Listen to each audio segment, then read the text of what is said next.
What happens when you stop eating after 6 p.m.? When you eat past 6 o'clock p.m., you're actually turning off your body's repair system. And so many people are very unaware of this because they're focusing on what they're eating, but not when they're eating. Here's what's fascinating about this topic. You can eat perfectly clean food, healthy food, whole food. You can avoid sugar. You can avoid junk food and still mess up your metabolism every single night. And what's really behind this is food is not just fuel. It's actually a timing signal. And every time you eat, you're telling your body certain things. Like it's daytime, okay? Stay alert, store energy. But at night, you don't want those messages. At night, your body is supposed to go through repair mode. And eating late at night sends the wrong message at the wrong time. There's something that occurs at night, which is called autophagy. Autophagy is a condition where your body is doing a deep cleaning, turning damaged mitochondria into normal cells, and realize that damaged mitochondria is literally behind every single chronic disease. So when you're in autophagy, the body is removing things that are creating inflammation, things that are aging you unnecessarily, and autophagy only gets activated when this hormone insulin is low. And the problem is every time you eat, you raise it. So this is why it's so important not to eat past 6 o'clock. And this also has a lot to do with aging as well. Just the timing of when you eat can actually help you live longer. And late night eating steals that away from you. I would say that out of all the bad habits that we have, eating late at night or grazing is right at the top of the list.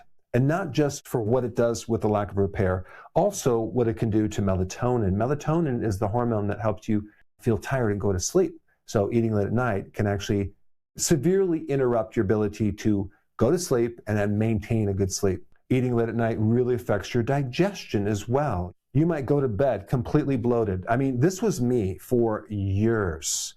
I would eat right after dinner constantly until I went to bed.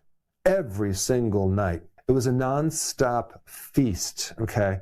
And boy, did I have bloating, acid reflux. And then when you wake up in the morning, you feel really kind of crappy. You feel kind of groggy, tired, and I had a lot of digestive issues. All of that is going to increase your cortisol. Cortisol is a stress hormone. So cortisol is supposed to be the lowest at 2 a.m. in the middle of the night. But eating after 6 really raises your cortisol and it throws off your stress level. So that then can affect your blood sugar the next day, causing you to crave sweets, causing you to have high and low blood sugar the next day. When people have blood sugar issues, I would always ask them, what did you do yesterday?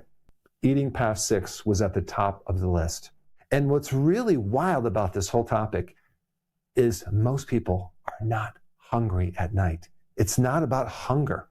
It's about dopamine hunger. Very, very different. Dopamine is a neurotransmitter that causes you to want to eat certain things and want to snack, especially when you're stressed, bored, tired, even though you're completely stuffed after dinner.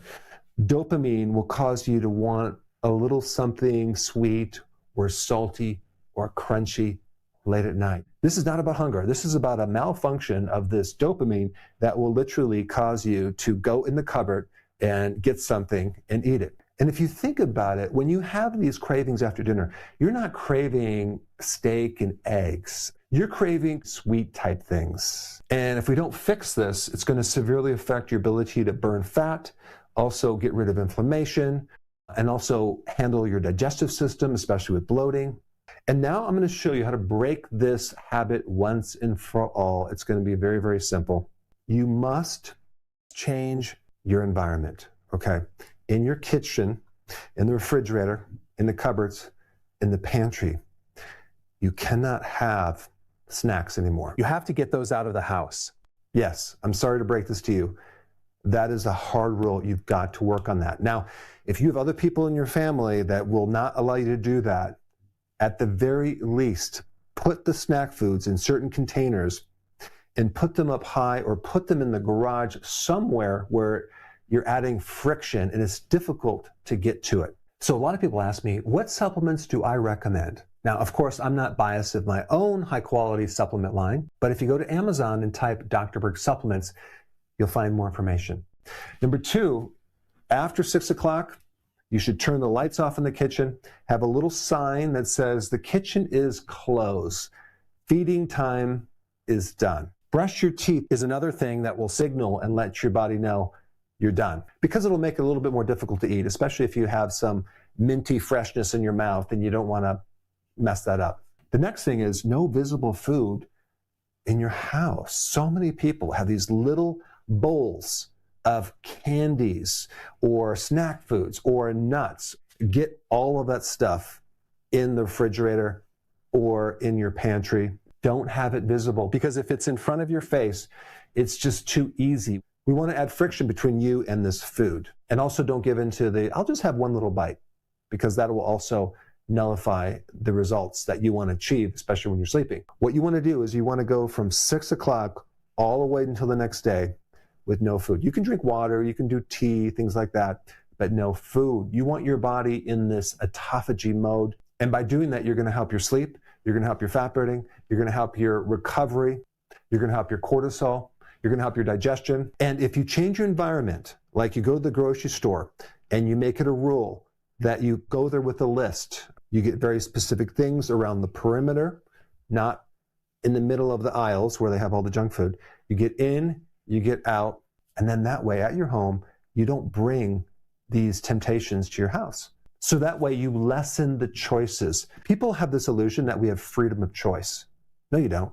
If you go to the grocery store, yeah, there's so many different things, but the common ingredients for literally almost every junk food are 3 things: sugar, starch, seed oils, but they're all engineered for addiction. So a lot of people ask me, what supplements do I recommend? Now, of course, I'm not biased of my own high-quality supplement line, but if you go to Amazon and type Dr. Berg supplements, you'll find more information.